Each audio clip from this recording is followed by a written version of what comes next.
Bueno, continuaremos, chicos. Como les decía hace rato, entonces es siempre aconsejable tomar en cuenta las mismas características y condiciones que han tomado en el momento de realizar las medidas de forma inicial como punto de referencia, ¿no?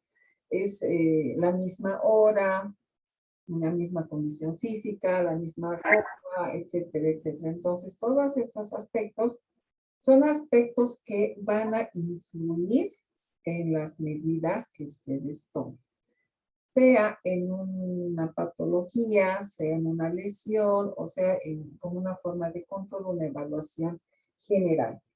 Entonces, esas condiciones nos van a dar un referente.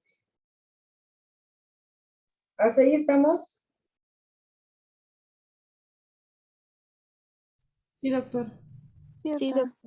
Ya, entonces continuamos. Vamos a sus compañeros que entran como lluvia, entran de gota en gota. Ya. Ya no hay más. Bueno. Entonces, lo que les decía, entonces es necesario tomar en cuenta estas características en el momento de realizar las medidas. Vamos a volver a esta diapositiva, no se olviden, porque ahora vamos a hablar sobre los instrumentos antropométricos, ¿ya? Cuando uno realiza las medidas, la antropometría, es importante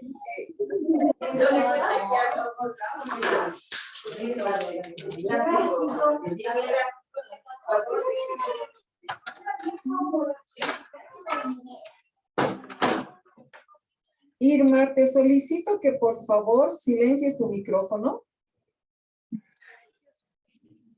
Sí, disculpe, doctor.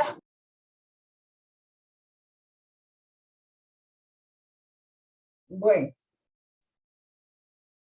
les decía que es importante el empleo de los instrumentos antropométricos que están especializados o que son especializados ya que tienen diseños adecuados, apropiados para la obtención de los resultados de buena calidad. Entonces, dentro de los instrumentos antropométricos, vamos a mencionar a la balanza, ¿ya? Pero la balanza no es la que vemos o la que tenemos en la casa, la digital que decimos, o la mecánica, sino que se recomienda primero que sea una balanza de uso personal, ¿ya? Especialmente las que tienen brazo, como esta. Con los pesos que tengan en la corredera. Esta se denomina la corredera. No sé si están viendo la diapositiva, les estoy señalando. Este viene a ser el brazo, la corredera. Debe tener una escala decimal, o sea que entre el número de 1 kilo a otro kilo tiene que haber los gramos, como decimos. Y en otro aspecto tiene que tener como una doble romana, se llama, para aumentar el peso en caso que se requiera. No es aconsejable usar una escala de resorte. ¿Por qué? A ver, ¿quién me dice?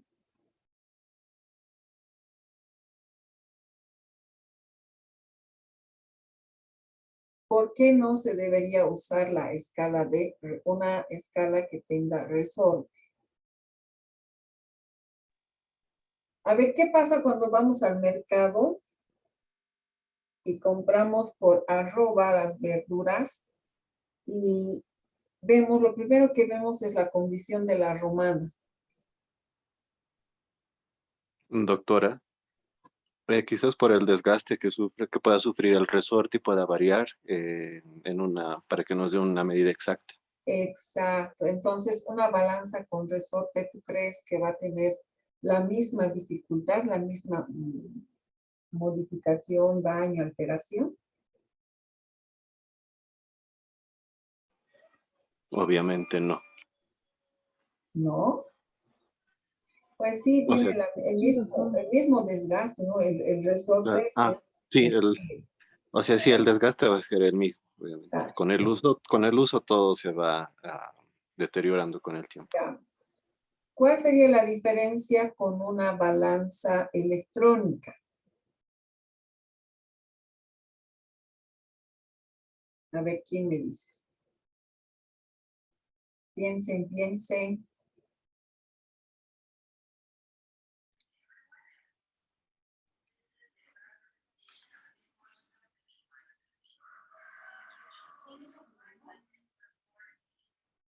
¿Nada?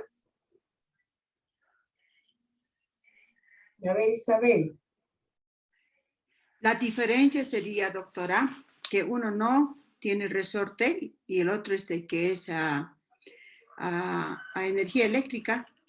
Ya, ¿y por qué no se recomendaría una balanza electrónica? Bueno, ya no sé, doctor. A ver, Pero como usted dijo, doctora, no es recomendar una balanza de resorte por lo mismo de que con el pasar del tiempo se viene desgastando y no va a dar, por así decirlo, el peso exacto. ¿y la Y nosotros electrónica? necesitamos saber.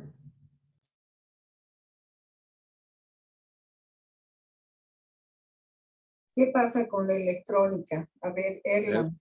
Puede descalibrarse, doctora. Yo tengo una balanza eléctrica y se descalibra, o sea, depende del nivel de batería que tenga. Si tiene poca batería, se descalibra y obviamente nos da igual un dato erróneo, que a diferencia que cuando tiene la batería cargada. Exacto, ese es el problema. ¿No es cierto? Que con el uso no tiene una buena batería y se va descalibrando con el tiempo, ¿no? Entonces, digamos que estas balanzas de pie con brazos son más estables que cualquier otra, especialmente en el área de la salud. Ahora, el otro elemento es el estadiómetro.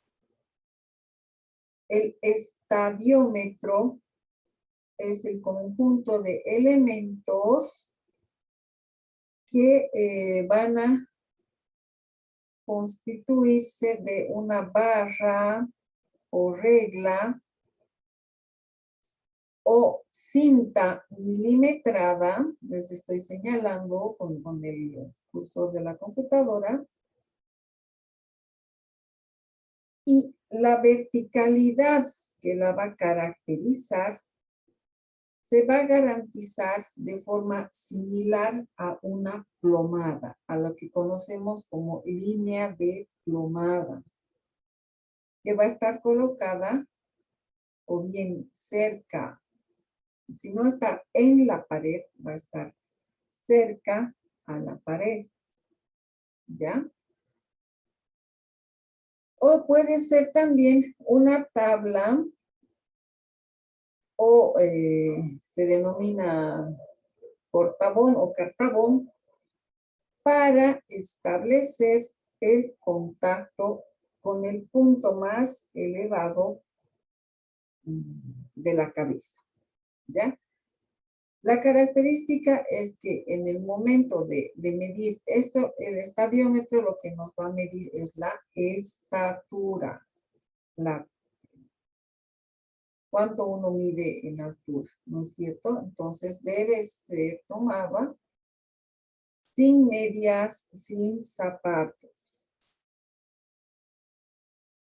En el caso, también tenemos que considerar que la persona no pueda permanecer de pie o no pueda pararse por una parálisis. Entonces,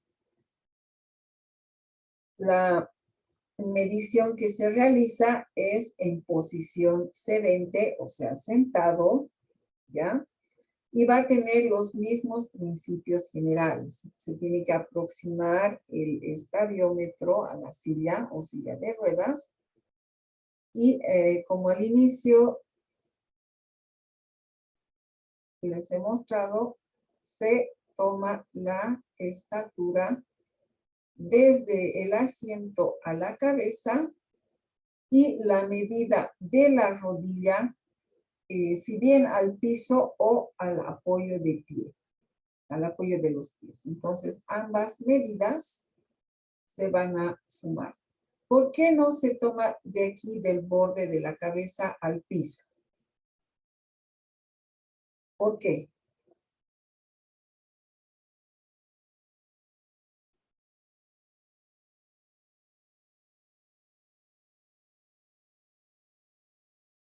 ¿Nadie? Doctora, ¿puede repetir la pregunta, por favor?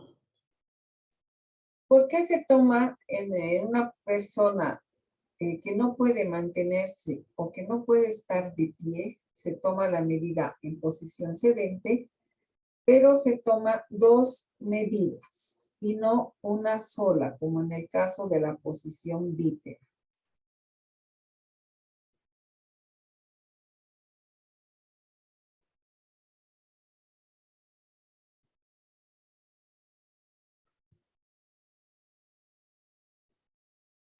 Doctora, buenas tardes. Buenas tardes. ¿Puede ser que quizás la suma de las dos medidas nos da la talla en general del paciente? Exacto, sí. Y no se toma en cuenta, si fuera una silla de ruedas, la elevación que va a tener el alto de la rueda.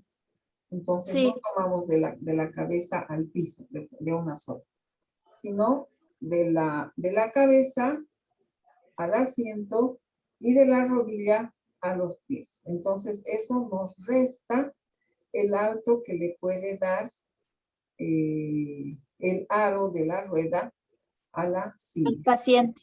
Exacto. Muy bien. Entonces, hasta ahí estamos con el estadiómetro, ¿no es cierto? El otro elemento, la cinta métrica. La cinta métrica de preferencia debe ser metálica, flexible, y tiene que estar, debe tener un ancho de medio centímetro, ¿ya? Para nuestra área o para el área de la salud es de medio centímetro y está graduada en milímetros. Puede estar también constituida en fibra de vidrio, pero de la misma forma tiene que estar milimetrada. ¿En qué se emplea la cinta métrica? Se emplea en esto que hemos visto. En la medida de las circunferencias y longitudes del cuerpo. Es por eso que tiene que ser flexible y tiene que estar graduada milimétricamente. ¿Ya? Luego, existe otra medida que se emplea específicamente en los niños, y es la somatometría. La somatometría va a ser el conjunto de maniobras que se emplean para obtener medidas precisas, exactas, de las ideas corporales de un infante.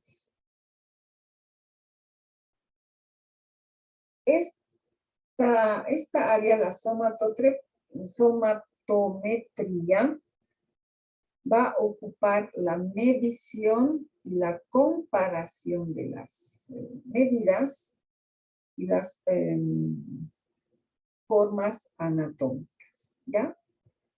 Ahora, esta somatometría va a formar parte de lo que es la antropometría física.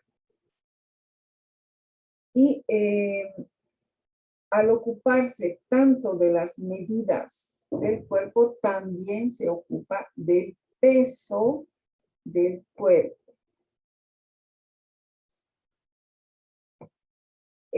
La somatometría se va a referir netamente al peso, a la talla y al IMC, índice de masa corporal. Por un lado. Por otro lado, vamos a tener la medición de los signos vitales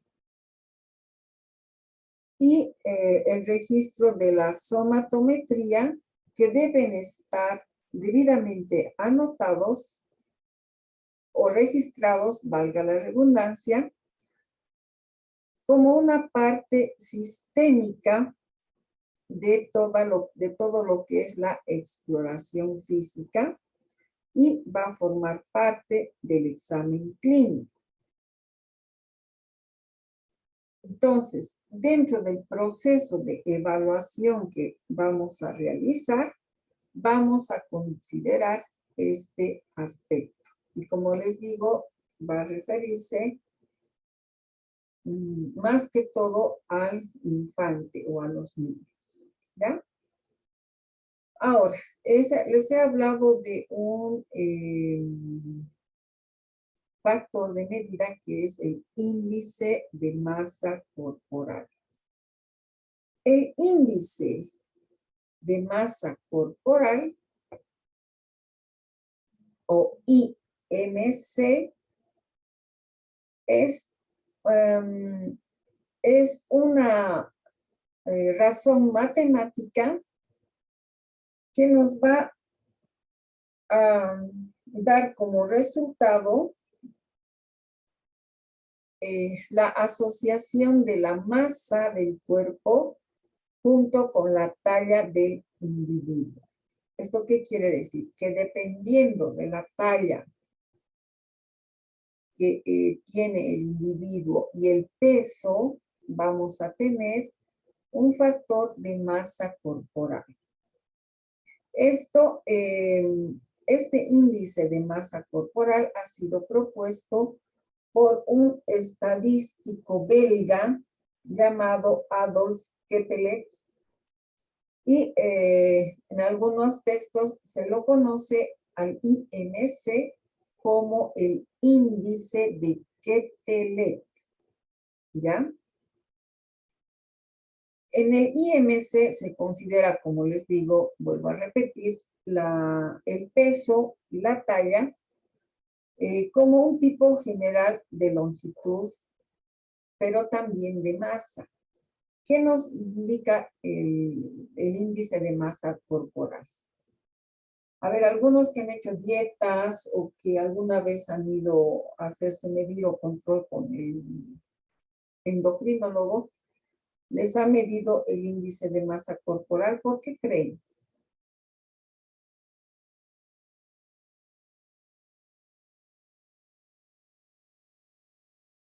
A ver, díganme, chicos.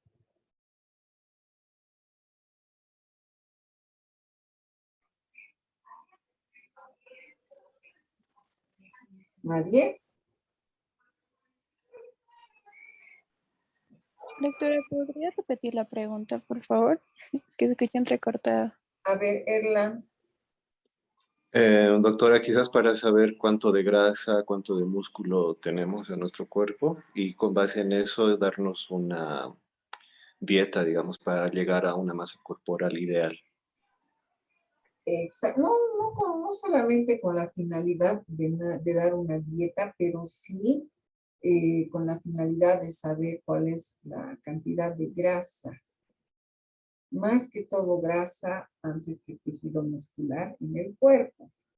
Entonces, junto con la somatometría, en algunos casos, también se realiza el IMC y la longitud de los miembros superiores, miembros inferiores, para establecer una proporción armónica entre las diferentes partes del cuerpo y los sectores que tenemos en el cuerpo.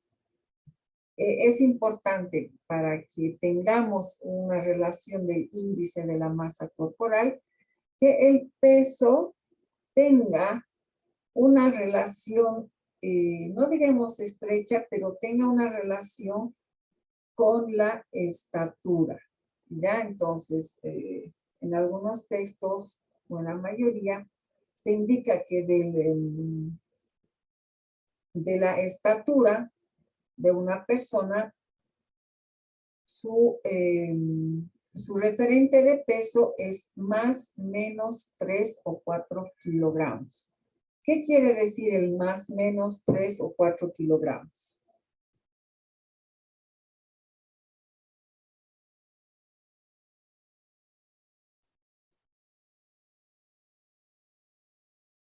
¿Sabían eso o no?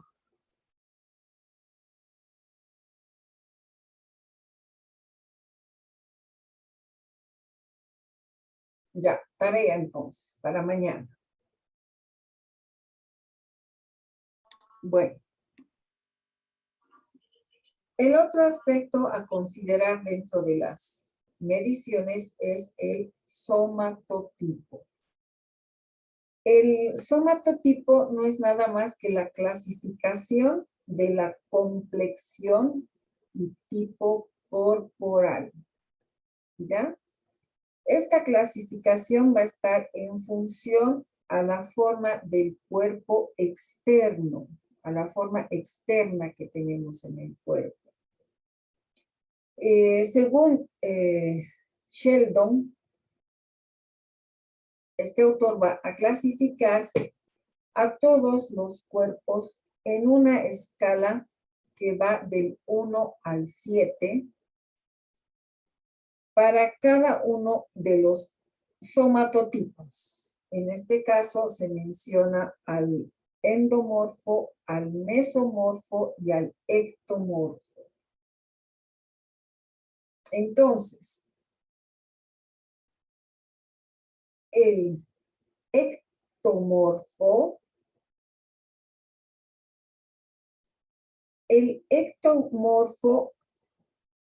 viene a ser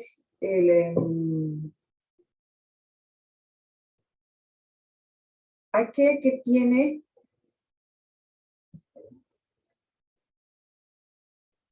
una similitud entre lo que es la longitud de los miembros inferiores con los miembros superiores, dando la forma de un rectángulo. ¿Ya?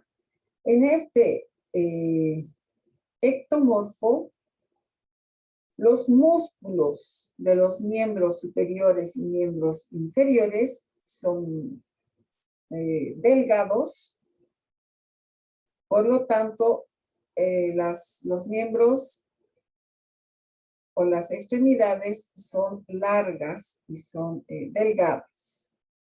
Se caracterizan porque tienen poca grasa acumulada, no pueden acumular grasa, ya que tienen un metabolismo acelerado causante de la baja generación de grasas. ¿Ya? Entonces, el ectomorfo también se denomina una constitución delgada. Otra característica es el que el ectomorfo no tiene la condición y la predisposición necesaria para desarrollar la masa muscular y almacenar la grasa. En el exomorfo de forma pura, de acuerdo a Sheldon, como hemos dicho, del 7-1, va a tener un valor de 1,117. Eso quiere decir que las características van a ser estrechas entre lo que es el 1, 1 y el 7 en su complexión general. La otra clasificación va a ser el mesomorfo. Y el mesomorfo, de acuerdo a Sheldon, va a tener un valor de 1, 7 y 1. Y su característica va a ser de que los huesos van a tener dimensiones promedio, el torso va a ser macizo, va a tener bajo nivel de grasa, hombros anchos, cintura delgada, y van a poder generar grasa de forma normal y a su vez desarrollar una forma física normal. Entonces, el mesomorfo es el que se considera como el musculoso, ¿ya? Entonces, el mesomorfo va a tener la predisposición necesaria para desarrollar la musculatura y también poder generar grasa, pero no almacenarla como tejido adiposo. ¿Ya? La otra característica es el endomorfo, que de acuerdo a Sheldon, el endomorfo puro va a tener un valor de 7,1,1, ¿ya? Y sus características van a ser un mayor almacenamiento de grasa, van a tener una cintura gruesa o ancha, tiene estructuras óseas grandes, de grandes proporciones, es lo que comúnmente los identificamos como gordos, porque poseen un metabolismo lento y la generación de grasa va a ser mayor. Por lo tanto, van a tener esta clasificación del somatotipo, va a poseer un desarrollo físico lento.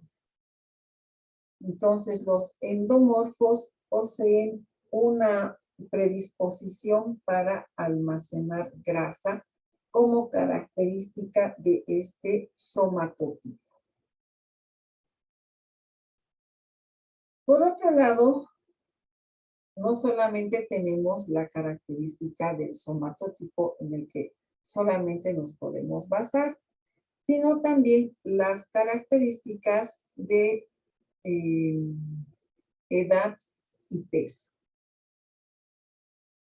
Los jóvenes adolescentes que tienen menos de 19 años tienen como característica un peso bajo en relación a su estatura. Esto es como un promedio general. Promedio, no es una regla, es un promedio general. Los que tienen la edad entre 19 a 25 años se considera un peso normal.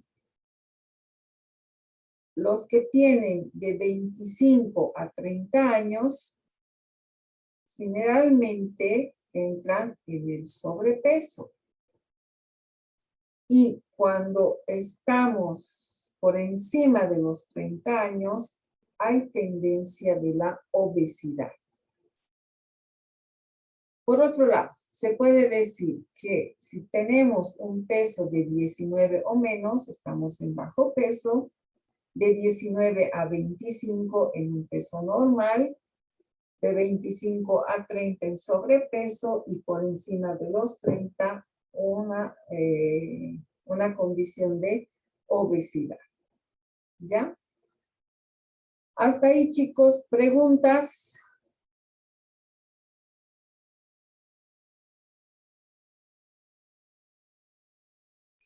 Doctora, una consulta. Dime, Isabel. Perdón, tengo que activar. Muy bien. Disculpe, doctora. Quiero consultarle. Nos habló del valor, ¿no? Del valor de ectodermo, de mesomorfo y endomorfo, ¿no? ¿A qué se refiere a esos valores, doctora? Esa es una escala de referencia de Sheldon que constituye una relación que tiene que haber entre la estatura, el peso y la masa corporal. Entonces, por ejemplo, si otra vez retomamos al endomorfo, dice 7, 1, 1. El mesomorfo dice 1, 7, 1. Y el ectomorfo dice 1, 1, 7, al revés.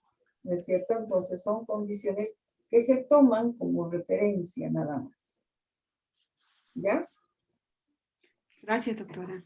Bien, chicos. Entonces, hasta aquí nuestra clase de hoy. No se olviden investigar para mañana lo que les dije anteriormente. No voy a poner como tarea, pero sí les voy a preguntar sobre la relación del más menos sobre el peso corporal. ¿A qué se refiere? ¿Ya? Entonces, chicos, nos vemos mañana. Por favor, de Verónica, no te olvides enviarme las capturas. Y Isabel, no te olvides mandar la lista de los que han participado. Está bien, doctora. Listo. Bueno, chicos, nos vemos mañana. Doctora, Sí.